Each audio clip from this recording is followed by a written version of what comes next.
Hi, welcome to the Andrew Buckle book review of Alan Austin's Fantasy Unlimited number 54. It's the final issue, 170 pages.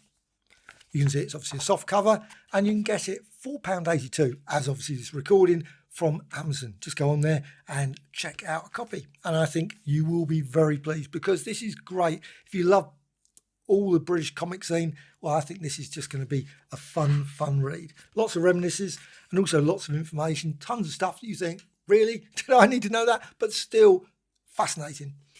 I did buy quite a few of the Fantasy Unlimited and Comic Unlimiteds back in the 70s, and I just loved them. Absolutely loved them. Also, the Superhero Index, one of my favourite all-time books. I love that. Also, he brought out a comics guide that was just great. And here's the contents here, and you can see there's a lot of information there about various things. And this good old Nick Nicholas. I love it. It's just a little advert, but brilliant comic. Definitely recommend. Oh, it gives the details, and I never realised about the name changes. The Advertiser, Adzine, Aftermath, Fantasy Unlimited, and then Comics Unlimited, and now, of course, back to Fantasy Unlimited. Editorial there, obviously a one-page comic strip there. Also, Marvel UK price variance.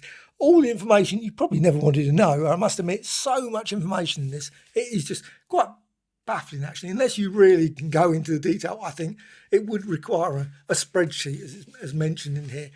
I never really thought much about this, but it is just amazing how many things did sort of over the years, all the various variations of what was produced. You can see how to break down all the variants there. The first of the UK, PVT, obviously trademark and copyright, obviously, of Marvel Comics. And that's obviously Rawhide Kid, Two Gun Kid, Journey into Mystery, and so on. Just brilliant. Of course, these are all around August 1960, June 1960, etc. And also some more tables there, all the Miller ones as well. I mean, just great. So much information. I guess if you're collecting them, this is sort of super useful. I've got a few. I probably will only ever have a few as well. I did buy them at the time, Thorpe and Porter, of course. T&P, you would see it everywhere, normally stamped in the most annoying place. But it was just, yeah. And it's got so much detail about all the various cover dates, variants, and things that I just thought, you know what, I never realised that. All the things, obviously, I always assumed that the Gap, 1974, that was really about it. But there were apparently other ones as well, which I did not realise. And also you got there, look at that, just details, various things. I love the different names they used as well. And also hiatuses you can see there. And you can see that there was some, like a whole range of ones. Lot 1965, there obviously was some issues there at that time. But it's really a fascinating guide all the way through it and worth a read, definitely. If you don't want to sort of be completely boggled over with the information, you think, wow. One of your sort of mastermind, they ask you questions about this issue and you think, but also I love that bit. How come if all Adams comics cost 15 pence on your list, do you charge only 8 pence for a magazine? And then suddenly, thanks for pointing this out, and as of now, they are 15 pence. I bet people were so happy about that. Great, thank you. I have to pay another 7 pence more for that comic. But of course, back then, and I love all the ones talking about all the various real fact comics. I always remember those ones. Did have a copy of that one time. Also, various other ones as well, issues and things that mentioned here. Showcase 4, of course, mentioned there. Love that. Unfortunately, never had a copy because I've had many, obviously a reprint of it over the years.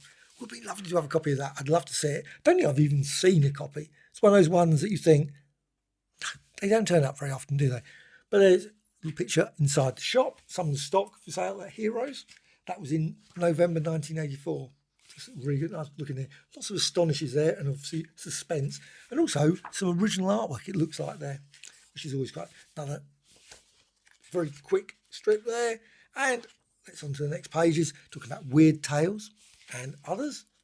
And also another one, remembering when comics were relevant. Well, I think they still are, aren't they? But I don't know. Wonder Woman, Lois Lane, Backlash is all mentioned, Detective Comics. Even Nixon turns up in this. As well as, like I say, we're talking about DC Comics there, GLA, GA 89, of course, the classic Neil Adams. I love those comics. They were just brilliant. And also about the comics, I must admit, never really thought about it. But again, someone has spotted that there's certain patterns of comics that appeared. Pollution, 6 issues. Peaceful Coexistence, 5 issues, and so on. And then also about After Heroes, what did Alan did next. See there, all the books. Celestial Club, and also other things. Let's just turn to a few other pages. Of course, the very famous Funnies 10-cent sticker on this comic. I've never seen a copy of that. I have actually got some quite early sort of 1934, 35 period comics, but that one, impossible, I expect to ever find. Also, about I&D. What did that mean? Spider-Man Goes Mad, wasn't it, the cover? Waterstones, of course. And it's talking about various things such as how things have changed. One time, I still, and that's just me, miss the newsstands. But of course, all newsagents and newsstands have long gone. There's a few newsstands around, but the chances of coming across a newsstand and suddenly finding piles of Amazing Spider-Man issue 100 or whatever on that newsstand is going to be remote. But I can always dream. So, also here, Graham Cracker's Comics, never been there, Illinois. There's also talking about the beginning, the advertiser. So you obviously got the ad scene there, obviously the very early issues of things. And actually, that was quite fascinating as well. It actually talks about where you could find comics. Obviously, I imagine there was lots of places. I mean, I had favourite comic shops in Maidstone. There was a great shop called The Treasure Chest. Someone will probably say, it wasn't called The Treasure Chest. That's what I've been told it was called. So, Treasure Chest. And I always picked up loads of DC comics there, I guess. And also the market, of course. But here, you've got a little list here. Whitechapel.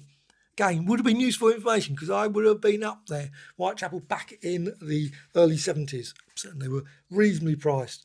And also here, comics for sale at prices from 3 old pennies for old ones to, I love that one.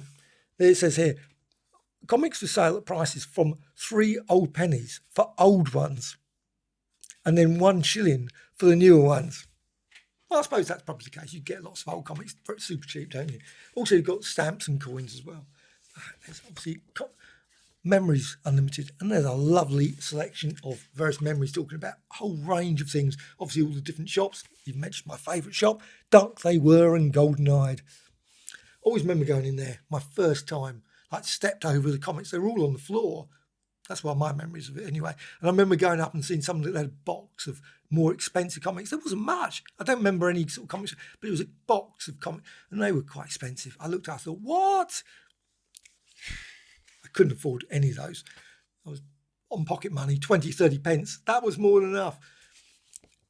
But this is just a great book. Just going through all the various things about Comics Unlimited, as well as, of course, the entire comic scene of the 1970s, etc.